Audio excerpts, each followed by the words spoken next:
Yo, a tear for Yada Eradiasi, and then so. So the young one a chair, and then so Yada Eradiasi. Say, or the Minister 7. Esha say, oh, sorry, Samri Ebraso said in Yamiasem. Ah, to me, any enquaw, and a day bread, a year if we are sick, Ghana, any we are semina.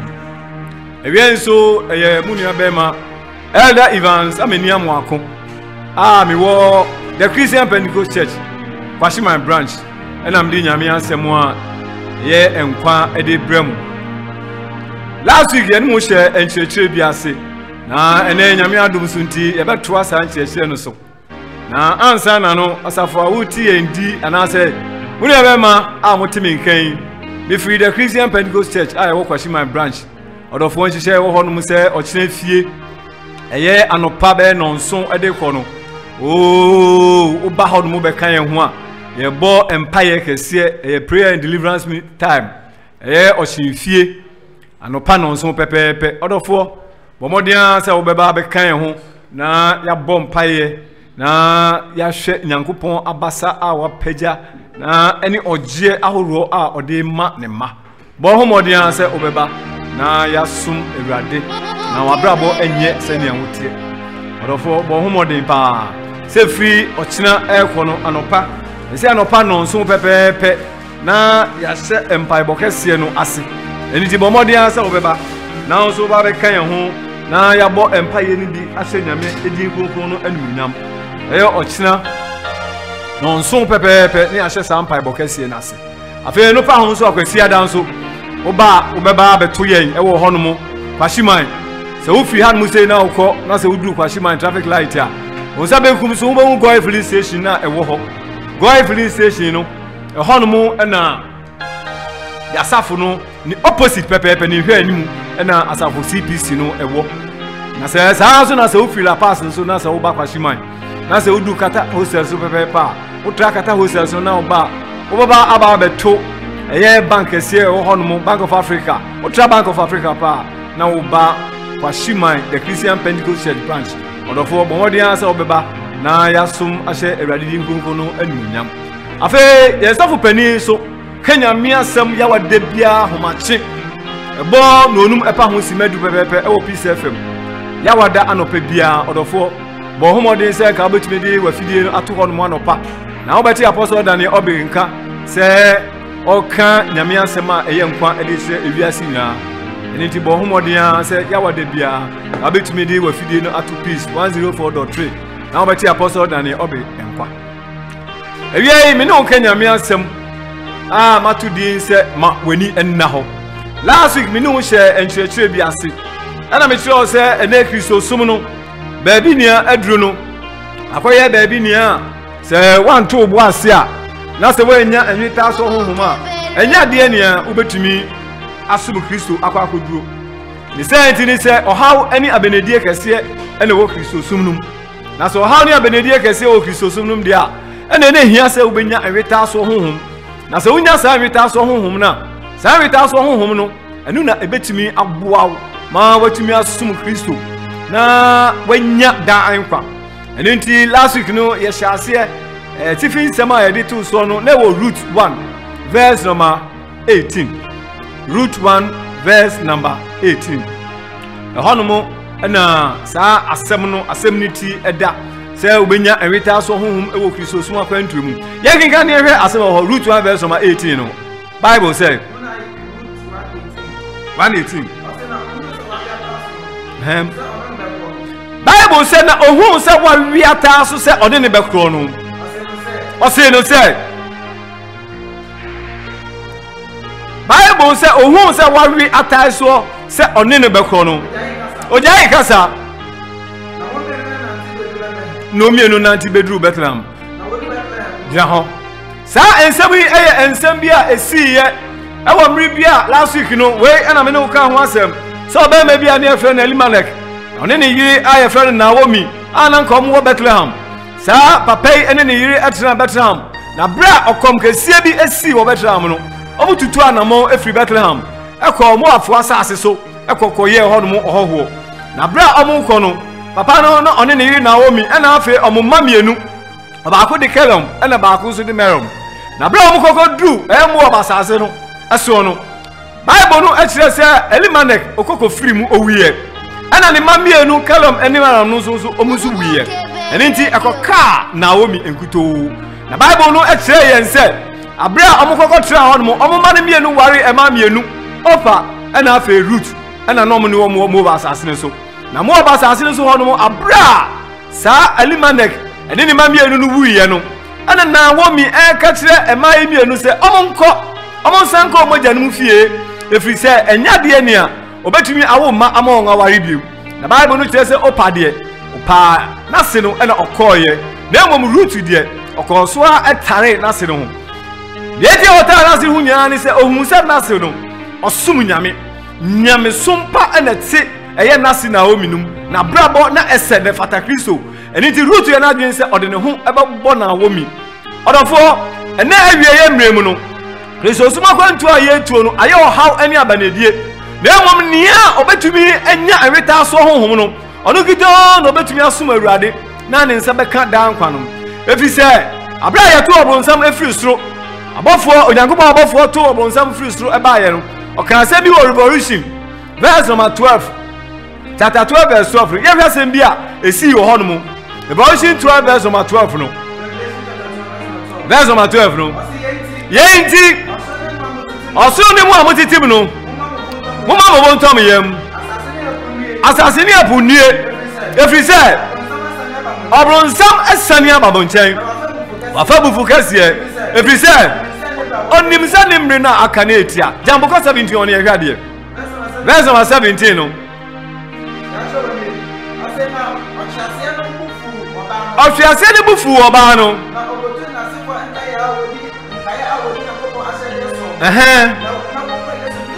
amusuta Yesu Kristo adansem no okotu omso sa eye ho na mepe Bible no akire se abra okukasie esi suru no onyankopon abofo ne bronsam koye a woto obronsam be hwefom na bra obronsam ebe hwefom no ana Bible no akire se osurufo de ese so manigye na emom asase ne epu emudie enipa wo metete asase so no onue asese ne se obronsam afa ebufo kase na bufu awafa nyina ne se ohun se ne nan esa na okin ga 17 na Bible no kire se esa se wantimi na wanku ye Awurade Yesu Kristo eni nti no waye na dwen se obi biara obedi onyankopon ne Awurade Yesu Kristo achi hallelujah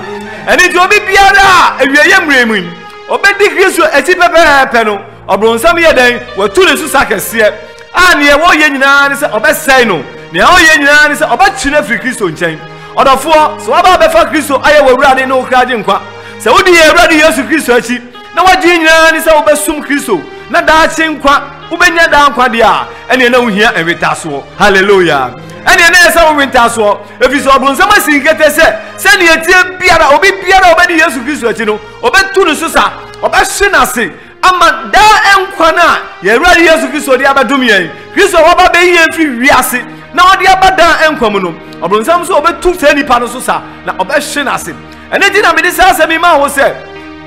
sani ebeye na unsa beka da nkwanti no uhia so obenya eweta so honhom eni ti last week we ni ehye se Ruth nya eweta so honhom na eweta so honhom a onyaye na oye adumaden na okoso abata na si Naomi ho no okoko nya osikani Boaz egware no na onya osikani Boaz ware no oni no wo eba ye friend Obed bawo Ezia bawo David na nam David mu eni Awurade Yesu Kristo eba eweta so a Ruth nya ye ntino na brabo no ekoko wie ni yie mu okoko nya osikani eware no wie ni me ka che onya ni se sa Kristo suma ene Yesu na nya na ada na nya tro no se unsa betumi akasa ada nkwa ene ti onyankopon suma ye Awurade Yesu Kristo so obi biara obedi Yesu Kristo di obenya sa ada nkwa no se unsa beka dia ene na uhia eweta so honhom odofo we ene last week me no ka ho asem na this week so me pesa me no hwe se eweta so honhom no so obi nya eweta so honhom a eden pa na ehia no se osan ye biem na ne nsa betumi aka da nkwa onye iraba se obi nya eweta so honhom a ade ba kwa ohia pa biem ene se obama nani ada ho hallelujah eni ba bre enene oba befa Kristo ye Awurade omo di Kristo achi na nso sanse omani na ho no muntino wapempe wo de kwa no wakwa akopem eni ba bre enene omo fa Kristo aye Awurade eni omo kra no agye nkwa Omudi Kristo achi na omusum Kristo ono kwa ne honhomu na so sɛ nipa no sɛ ɔngani na hɔ no mo pɛpɛɛpɛ na ɔmo ahwease ɛne nti ɛna me no bɛhwɛ asɛm bi a ɔsomafo Peter ɔkaayɛ na nasɛm na ɔkaayɛ no na ɛyɛ asɛm a ɛho hia me no mienu ɛho hia obi biara a ɔbɛfa Kristo ayɛ ne kra ɛne n'agye nkwa onipa biara a wasi ne bo sɛ ɔne Kristo bɛnante onipa biara a ɔte asafo pɛmu na ɔde Kristo nhyehyɛ ne ne mmara so no sɛ nipa ne hia sɛ n'ani bɛda hɔ asise ne sɛ nipa ne bebree ɛna ɔbɔnefoɔ no ahwe wɔn aseɛ na yɛnkenkan asɛm bi a Petro ɛkaeɛ Peter kan ɛwɔ 1 Peter 5 verse number 8 and 9 no 1 Peter 5 yes Bible no say them Bible ɛsi yɛma yɛn ani ɛna hɔ ɔdɔfoɔ a ɔdi Kristo adie ɔdɔfoɔ a wote asɔre pam ɔdɔfoɔ a wosi wasi wo sɛ wode ɔbɛsi Awurade no Peter ɛkasa kyerɛ me no mie no awie sɛ ɔwɔ sɛ yɛ dɛn yɛme yɛni da hɔ afei ɔse yɛ nnwen ɛfiri sɛ yɛn damfo bonsam no nam sɛ gyata ɔbobɔ wo hwehwɛ nnea a ɔbɛnya no amene na ɔno na dɛn ɔno na ɔse yɛfa didie nyina hɔ pintin ne yɛsi ne kwan ɛfiri sɛ yɛn nyinaa yɛnim sɛ ɛyɛ ma ne hu nko a ɛna ɔde ato yɛn nuanom a wɔwi aseɛ no so sɛ ɔhu ɛyɛ ɔdɔfoɔ Petro anaasɛ Peter na ɛkyerɛ saa asɛm yi na baane sɛ nti na Peter kyerɛ saa asɛm yi Peter sɛ ɛwɔ sɛ yɛme ani da hɔ ɔfa nsɔhwɛ bi ma ɛnam ne wobɛhwɛ na ɔdɔfoɔ wobɛbɛyɛ Kristoni a ɛwɔ sɛ wɔn ani da hɔ sɛ wosi Kristo na wobɛdi n'akyi di a ɛwɔ sɛ wɔn ani da hɔ asehyeɛ ne sɛ ɔbonsam afamufoɔ kɛseɛ a wɔtaataa nyame ba wotu nyame ma so sa so obɛhye wɔn ase so obɛyi wɔn afiri nyame na ase sɛdeɛ ɛbɛyɛ ɔmo nsa ɛnka da nkwa ɛno nti Peter sɛ me ne omienu yɛma yɛn ni na hɔ ade nti na Peter kan saa asɛm yi Peter kan saa asɛm yi ɛfiri sɛ ɔno nso ohunu amane abrɛ a ɔbɛdi yɛn Awurade Yesu Kristo akyi no sɛ nyɛ Yesu na ɔde ne ho bɔɔ no sɛ nyɛ Awurade na ɔde ne ho bɔɔ no a ɛna sɛ ogyina pintin a nka ɔbɔnefoɔ no yɛ de nka ɔhwere n'ase ɛnam sɛ nti na ɔsɛ me ne omienu yɛma yɛn ni na hɔ na yɛnwɛn woyɛ Kristoni a wɔbɛgye Kristo adi a abere ne abere nyinaa no ɛwɔ sɛ wowɛn ɔwɛn no ne sɛ wobɔ mpayɛ abere ne abere nyinaa wobɛsɔre agyina wo nan so abɔ mpayɛ na wadi adiama wankasa wo ne wabusua sɛneɛ ɛbɛyɛ a wo ni bɛtumi ada hɔ no mu na bere a w'ani da hɔ na wokyiri kɔm ɛbɔ mpayɛ no ɔdɔfoɔ na ɔbɛn sɛ wo nsa bɛka saa ɛda nkwa me ne woka ho asɛm no Peter ɛfa amanneɛ mu ɔfa haw ne atete mu ɔbɔnefoɔ no pɛɛ sɛ nkɔtwe ne firi Kristo no ase na no na me ne wo hwɛ awie sɛ abra me ne omienu so yɛbɛyɛ Kristofoɔ yi abra yɛbɛgye Kristo adie yi etwa sɛ yɛma yɛni da hɔ ɛwɔ yɛn mpaebɔ mu ɛwɔ sɛ yɛma yɛni da hɔ ɛwɔ yɛn awareɛ mu ɛwɔ sɛ yɛma yɛni da hɔ ɛwɔ yɛn adwuma mu ɛwɔ sɛ baabi biara biribi biara a yɛkɔ ne yɛyɛ biara no ɔdɔfoɔ etwa sɛ yɛma yɛni da hɔ sɛ yɛni na hɔ no mo deɛ a ɛne ɔbɔnefoɔ no ɔbɛyi afiri Kristo no ase na deɛ ɔhaw ɛne amanneɛ ɛna ɛbɛyɛ abɛwie yɛn yɛhwɛ Peter ɔkwan a wɔfaa so ne yɛtoo no ɛma ɔkyerɛ saa asɛm yi yɛhwɛ Matthew verse 16 chapter 16 verse number 13 no Matthew 16:13 asɛm bi si hɔ ne yɛnhwɛ Bible no si dɛn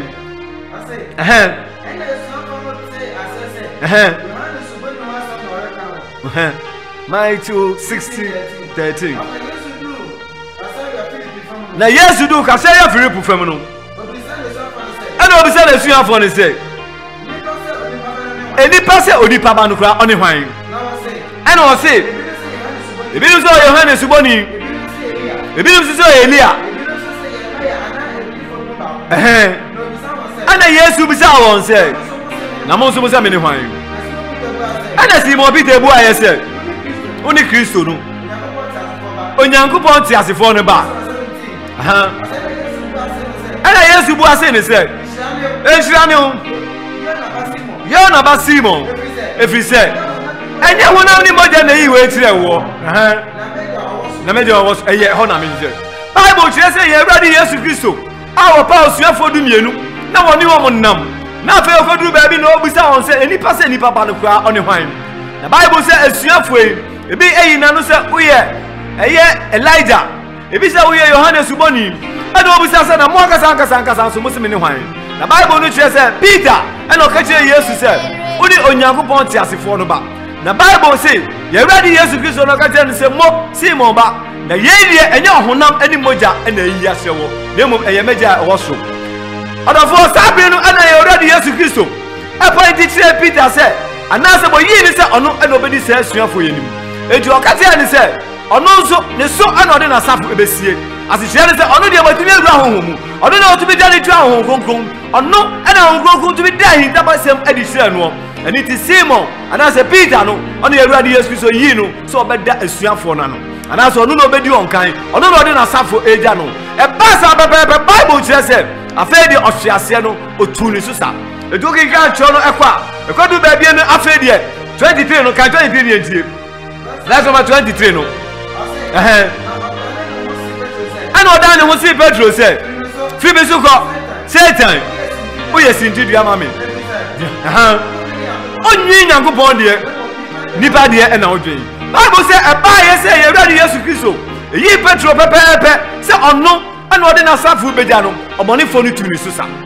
obonifo no tatai no obonifo no tuni susa ama akwan a esese ye ready Yesu Kristo faso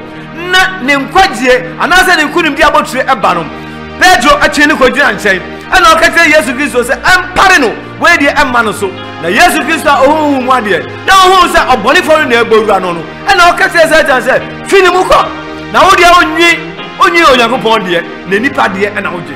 odofo abra ye ready Yesu Kristo yi Pedro se ono ana oye leader anasa no so no de na safu besie no e kwa pe no obonifo no ye den otu ni so sa obonifo no attack ni wa bogura no e manka obesi Yesu Kristo kwan e wo enkwagye a na Onyankopon asiesie di amano no na so no ye ready Yesu Kristo ohun mu ade no ohunu ye se eye bonsam e no wa Pedro nti o tetia no odofo ne bi se onya ni se enipa bebre ana o mosi nkwade kwa so enipa bebre ena som Kristo awo no kware ene hunhumu nanso niye wa ma nani na ho pepepe no obonifo no bogura na o twini free Kristo na ase enipa bebre ene nyame di adom won anka so o twia kra mawurade e so o kansem no afa de bedru baabi no na obonsam bogura won na oye ne ensem fata na obonsam atwi won afiri nyame na ase eni di na me ka kira o se awie ye mmienu here wita so honhom se Kristo pa na so ba som no dia se ye da kwa na wo pedi a odofo wo hia se wo be nya wita so honhom na ba ma wani ada ho na bre ni abre nyina no wo be ben ye awurade Yesu Kristo wo be ben ensempa no wo be di asempa na chi wo be kinkan anopa wia ne na wo be gine ho na be ye asam ne yefo ansana ni a wo pe no onsa atumi aka anye sa dia obonifo no oba hwewase odofo sa anye sa obonifo no oba hwewase ni mpre no so biem eye Simon Peter kro yara abra ye ready Yesu Kristo o sha ase na o yanka Matthew 26 verse 31 to 35 no o sha ase na o ka na mani a o kwa ko hu Jerusalem owu a o kwa ko wu ansana enkwagye ne beba no eno so Peter wa ma nani an na ho Pedro wa ma nani an na ho e man nsam a ye ready Yesu Kristo kan ye no wa ji hu chim na so eba mu Matthew 26 verse 31 to 35 incident ana Yesu ka se won se mi hu be ya munyina sinti dia na bi na wa kiro se obebo dwahwefo no obebo enwankuo no munwan no apete that is do na mi hu sorry ese no medi mani ma ko garia ena Petro ka se Yesu se so be ya we munyina sinti dia mi dia eru nya mi sinti dia da ya ana Yesu ka se ne se no kwa me se o se ana ji akoko mmon ana wa pa me prince hallelujah wezu ya semu a awurade Yesu Kristo eka di tire Pedro nanso Peter sabria okan oji hu achim ana o ka ti anse so no de asuafo ni nyina mpo ebe pa Yesu Kristo a ono de anya de a obepa no anya de ono de sesi ti de na ebetu no odofo nanso na nya na ho ode na obetumi de aye na eye wuade esa so oji timu ntino afedi apra ya chi awurade Yesu Kristo na ye boni sutro na ye ti de so guru so ye na ya de no afedi ni pebusa no se okasuafo no ho a Pedro denied ye oyi Yesu man okashia no so ono kwa de wonnim no odofo wo hyase se wo di si wo kantam nanso eyi dasema wo sa se bi nyina ne se Pedro pa Kristo enyina echi no okoso abata awurade okoso enya wita so honhom okoso ase ne ho den se obedi awurade Yesu Kristo echi baby biara one ne beko empo wa pound no na bra wo ko suwie ye no oye na dwe so obokoso edi awurade Yesu Kristo echi odofo ne mi tire onyina ne se Kristo suma kwantoi no eye den eye afru ne esane eye afru ne esane o hawo ne ade so bebre ene wom enipa bebre ene hu se wo hya se wo suma awurade ya obonefo betumi afa nipa bebre mu ayi wo afiri Kristo na ase na ne ahu yan se obema wani ada ho Peter me na ni ana ho eni nti ana bra afa die ye awurade Yesu Kristo hya won se won ko twen okobom pa ye ko tena se twen ye ma onkokoro ba won so achi no na wonya ahode no afa die Petro nya ahode na Petro na nka otwetwe ne ho na nani nna ho no afa die nani beda ho no mo emma dwumadie ne botai nti a ye awurade Yesu Kristo pa Petro no etimi ba mu ni nyina ne se ye awurade Yesu Kristo ye den obom pa ye adima ho ye hwasem bi oka Luke 22 verse number 31 no Luke 22 verse number 21 Petro ani ama ne ho so nani ana ho okeka ni asese okeka nanso so no ni nyina ti okonso bata Kristo ho okonso bata Kristo ho wakwa nyina mu ni senti no ye awurade Yesu Kristo so osreye na odidi ma ho ema otumi gyina Bible said Luke 22 verse number 31 Simon che ankara Satan pese na onko pese onya wo hu na onko pese oye den na onko pese ohu so ti se aburo nanso masira mamam na odidie no ansa na saudie sadati odania wa shewu nuan wo den hallelujah orafo eni ti Petro tra otumi tra nyina no okoso abata awurade ho nesa na kuma koso di awurade achi ohaw ne abenedi a obonifo no peso de beba no so nyina no otumi gyinaye na Bible no say awurade Yesu Kristo eka e Luke 22 verse 31 say obonifo no bonsam opese nka ohu on so ti say abuo na nko bese wo say won na nko bese wo tuongu na nko bese wo yi won free Kristo na ase na nso Kristo ana obom paye ena odima so masira mama mo na wujide no ansa na wo de sadache wo gyina shawu nuanom de odofo di Kristo so me nyina ani se wanya wita so so obesuma awurade na wudi Kristo achi no ne Kristo awie fi o chia ani se obehya wo ho den obema wani ada ho eni da ho na ye ka ho asem e ya ba se obi be fa Kristo obi be di Kristo achi no ho Kristo a e ya ba ese so oso oge nkan Bible no osmafo Paul eka Galatians 4 ma no eye 19 no na o kyerɛ hunam nyuma a obi bo a onya heaven nko no wie no ba 22 that's Galatians 5 verse 22 no ana o kyerɛ huhumu aba e wo se enipa eso huhumu aba e wo se enipa so na oge nkan sa aba na esese wo be ye gidini na se wa kwan nyina ebetimi asiwie na obetimi asum nyame akọ heaven dia na wo se wo so sa aba na ye nkan aba na okaye no eye Galatians 5 verse number 22 ni enhwe aba wo se yeso ho no na aba ne bi ana Petro kasa che me no mienu ende tro no kasa na Petro so che me no mienu se esese obi pe biara obedi Kristo achi na obema nani ada ho no de na wo se otumi so aba na esese wo so no 22 ni se den na ho mra ba no eno ni odo ekuru ye ho ba no eni odo kuru ye ayemiye papa ye ojuo na afi anida ho saa de ma we sei na so obi ebefa Kristo na awurade ne krade nkwa obi be ye no kware Kristo ni a we ni aba oso na saa aba no ni a edimu a ehunye pa Petro ka ho asem no enu ni anida ho ehia ma obi biara why na Jesus obedi Kristo achi anida ho ehia ma oni ba biara obefa Kristo no aye na awurade ne kra na age nkwa anida so no anase anida ho no e wo ho no di ma obi biara e wo se waye na age se opeda nkwa odofo Petro neni anna ho ahyase no nanso achi ya na nya enwita so ho mu se obedi ye awurade Yesu Kristo achi na afedi o ma nani da ho no otumi eye den ne ya Kristo ka fa no ho no etumi ba mu afedi e abra wo ko hyiaye na o che onkunku na hoode no ba won so no ne na Kristo ahwehwe no etumi eba mu odofo ne mi se wo nyina ne se e wo se wo mu ani da ho eni ba bebre eni na ho obi nya aware a ka wanya no enkaye a wo se wotumi tremu o na otumi ware ko sia wieye na so sansa nani na ho gino otumi ko bo abrabo bia ensem fata na wo firi aware na ase sara na obi so tumi ko nya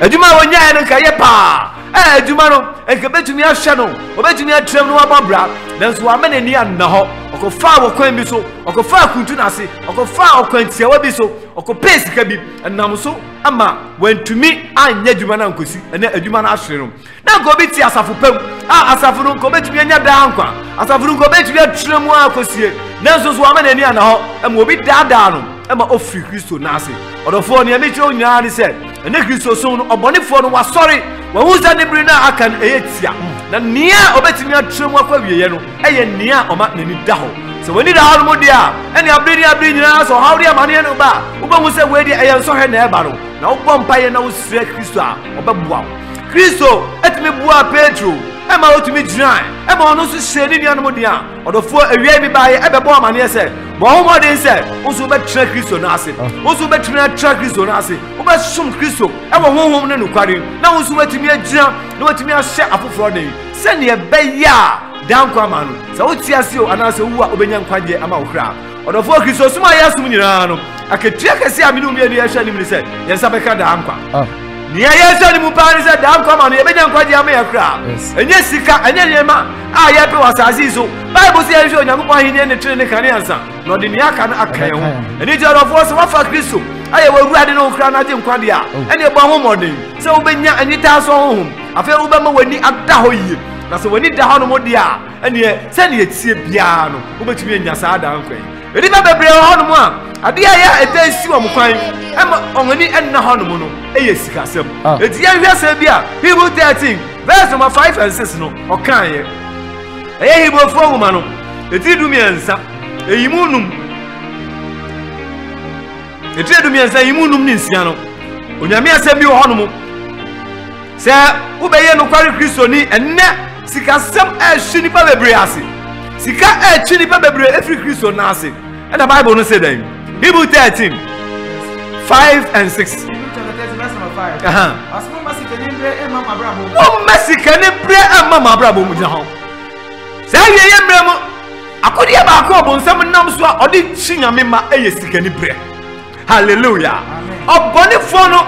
edi sika dada ni ba bebre obonifo no edi sika dada ni ba bebre odi chi asofo hwe ase odi chi wonga nya juma wonga omware edi ba bebre no obonifo no edi chi wo mo hwe ase ase ni be nyina ye nipa anka wo di nukura wo Kristo mu na anka wo hwe hyeda anka ma wo kra na so obonifo na hu se ese wo hwe ma sinti no odi sika na echi won se Bible no say den asmo masika ni bre emma mabrabo eni ti wo boye nka ye se se bra ya be Kristo foi ni ye pese ye sum Kristo ye hwehwe da anka no ade ba ko ese ye me ni da ho no se ye masika ni bre emma ya abrabo na mo pere de mo so na ni ye se beka bia no awose ye preso gyina ho odofo se djuma na wo ye ana sika biara ye di tua anka no se wo ma eso wani na se wo preso na wo yire wo na da de da wo bompai a o nyame wo mu a kakra bia wo nse beka no ebetumi aboa wo e mo asum Kristo ye edi ba bebre ni o mo nse ka sika o mo nse ka wo adwuma mu no enya de ni o mo pe wo mo preso edi ti o butumi fa kwati kwan ama adwuma wo mo nse kan ehwe wo odofo wie mi ba baba o mane ese akodi e ba ko esi ni ba kwan e wo ni Kristo suma kwa twom no eye sika pe eye sika edi ba bebre edi ji sika ho e mo fa kwati kwan so na esansa won ni prisika na omani nso ne omu wonti no obonifo no ehwe wase e na o se de miem ento so no o se every ase mo prende mo na o se yempe sika biara yensa beka no ye manu anso ye ni na de miem o se mirinya every say ono aka se ori nya o yen na so merempa no nso ori mpa yen olofo ye ready Yesu Kristo na ye besum no owo sika eni me nyina ye ne dia eni ti se kakra bia adwuma ye be ye a ye nsa beka no se ye tumi ma no so ye ni na se ye kuramu na se ye bompa ya onyame asem se ori nya o yen ori mpa o yen eni ti with empai bono kakra biara ye nsa besum no awurade betumi ahira so ama na boa yen eni ba bebre ena wonwuma mu sika ye twa no enso mani uba no do se ka company sika uba no do se ka ban sika na enam so na afedie wa hwere na dwuma oye eni ba bebre ena wa etia ware ase a ena ma ware a wo mutimu no na nka sika di brand no amoma ko pie okwan fofo bi eni ba bebre na wonyame na ase esum nyame ye na so esan so omani bre sika nti no obonifo no nam sika so ana wa twe won afiri nyame na ase na so wie Bible no eka kire ense be kakra biara yensa beka no kakra biara yensa beka no yema ye ni nso na se yema ye ni so dia awurade na ngasa be hira se sika biara ne yensa beka biara no obe hira so amaye na o hira so de maye nya eno ene be boai odofo wo hawo ni sen o dadwe ni sen bo modia se obesuma awurade ye ebi se eni me nyina di adanse se enche ne Awurade Yesu Kristo no aba enche ne Awurade Yesu Kristo no aba na so oba na obato sa ati bia we se mu a wobekọ ne sen wobekọ bi wobetumi anya nkwaje ama okra anase wotumi anya nkwaje ama okra so wobetumi anya nkwaje ama okra so wuti Kristo na ase dia ene ne ohia se obenya nwita so ho ene ne ohia se obemu ani ada ho wobehwe Kristo so akwantire ne ye wobehwe uyie e wo sikasem ho kakra biara won sa beka no e wo se wo ma wani eye den eso na ne ya won sa beka no so wo ma wani so na sa wo bom pa ye dia ene Kristo a wa se mbo se okan ye ho na ori nyaaw ye ori mpaw ye no obabua ye ama kakra bia ye nsaka no yetumi e de aboye mbra ye daada asetiremu abrabo ama yetuma sum Kristo ye amadan koma ye nyankwaje ama yekra ye hwese ne Timothy so kan e wo 2 Timothy 1 verse 5 no 1 Timothy chapter 4 verse 1 to 5 no ye hwese bia Timothy so na oka edifa sika sem ho se ne ye be ya ye betumi atre Awurade na ase ye 2 Timothy chapter 4 verse 1 to 5 2 Timothy 4 1 to 5 Bible no say there 2 Timothy chapter 4 verse 1 to 5 Asafi nafe meshaw o shaw say Onyankopon ni Kristo Yesu awo Onyankopon eni Awurade Yesu Kristo na ho ye ne na hinnem no anim be ba cho sase ma me Ose afi meshaw nafe meshaw Onyankopon ni Yesu Kristo awo Onyankopon ni Awurade Yesu Kristo a obebu atasefo ne ewufu atan obebu atasefo ne ewufu atan na ho ye ene na hinnem na ho ye mu no paimu kan asem no paimu na kasem no jinamu ebra eye ne de enyemu jina ho Bible no say yama ye homodin a say ebe paimu ni akasem no e wa hihia mu ende nipa bebre ntimi kan nyame asem no fankire ahohia a nipa na munti ahokyire nipa na munti no abiri ni nipa hwe ahokyire wo hwe sika wo pe na mom no kwara asem pa eye enkwaje ne de nipa to atwiri baabi nanso awie Bible no say ye homodin awo ahohia mu abiri biara no e wo se paimu ne ye ka no kra no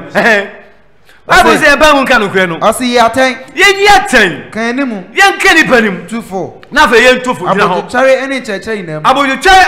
inam odofo awie ye mra mu no ne ye hia ni se ye betumi apaimu ne aka asem a eye no kra no de akire ye betumi apaimu ne aka asem a ebe yi ni paten awo aboyutre mu abiri nyina no awose ye kenya me asem no abiri nyina ba bia ye wo awose ye tumi ka no kwara asem no akire afoforo se ne be ya afoforo so betie ye nto aso Bible no say dem nto aso no o se na ebri bi baba orintie nchechira pa ye eri be tie nchechira pa ye no na nam se wona asum ye won hini nti na nam se ni ba so be won hini nti no obeso achechirafo aboso said ye wona said ye won kasa kono tie verse 4 no osno wo be yi wona aso ye firi no kra ho on be yi aso firi no kra no na wadani akotie na nsesem on be dani akotie na nsesem verse 5 yes osna wo de na wo de ma wani na ho ade yina mia wani na huna mane ye asampaka fo nyuma ye wosom no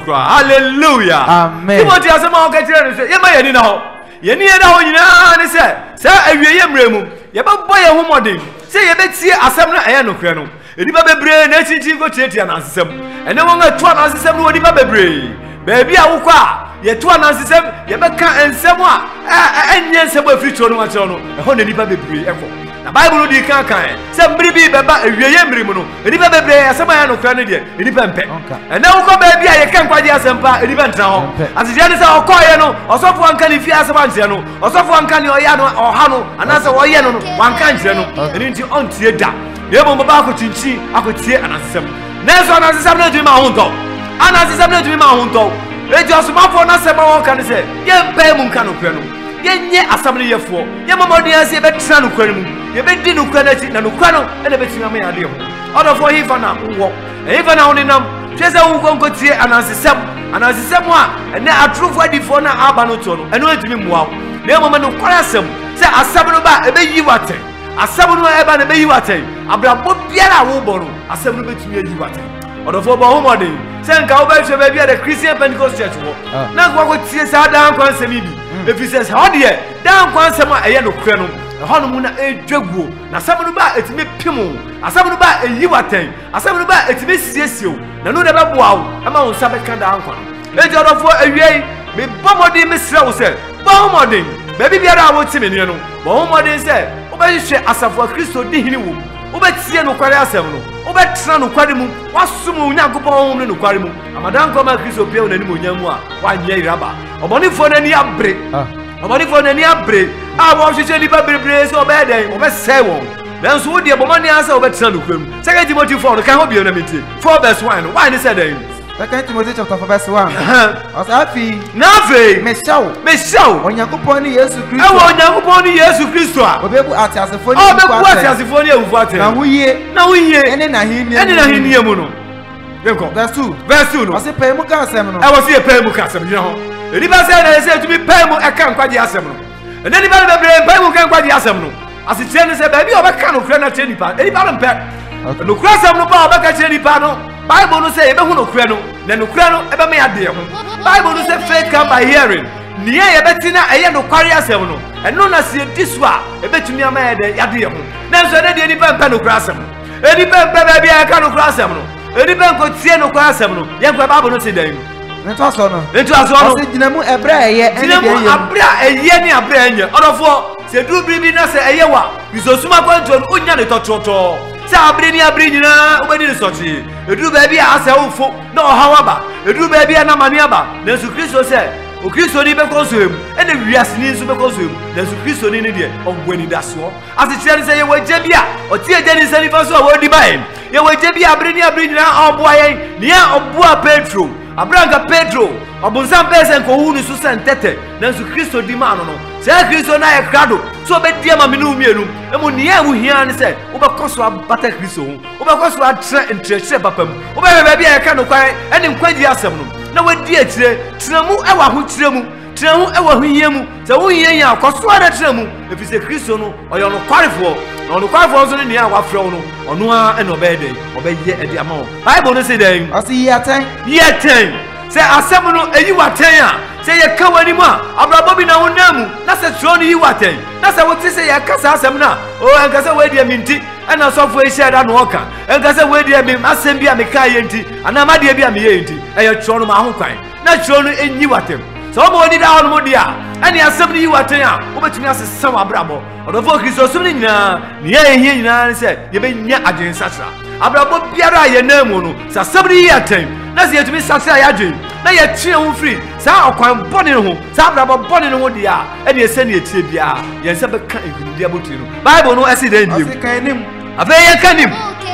ese se ajami asem tumi ka wanim asafu bia wutimu ye kanim no enya asafu ebetumi aboa wo asafu wutimu a obia mo abraba ope obia ye ne ope no enya asafu ebetumi aboa wo asije ne se tro ne se wo ye ne enya e wo se ye ka wanim odofo na se wo ye bone na se tro no ka wanim a se wo sofo ka wanim a se asem no ka oyinta se bi tro ana se ka wanim abraba bone bi ho a sen e na wo ji asem no nipa ne bebre na se ye ka wanim a wasafu mu a no mo jai asafu no nipa bebre na obabrabo bi a enye wonam okwan bi a entini fata so na se